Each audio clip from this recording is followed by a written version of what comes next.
Charlie Higson, the author and actor, talks zombies, dyed hair and telling dad jokes. Unless the older generation gets out of the way, the younger generation can't take their place. I'm interested in the Fisher King myth, how this old king was so frightened by the new generation that he wanted to kill them.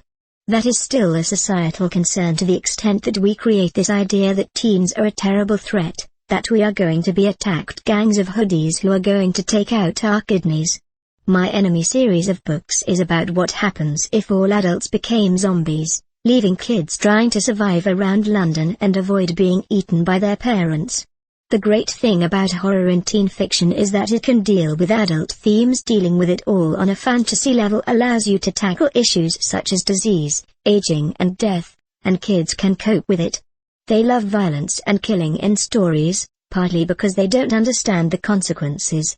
We send young men off to war as it's easier for them to kill. They don't realize the full gravity of what they are doing, or how painful it is for parents to lose children.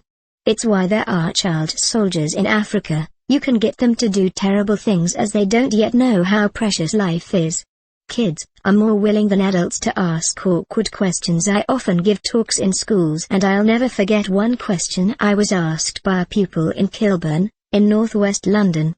He said, "I don't mean to be rude, sir, but don't you think you could have done more with your life than write about zombies?"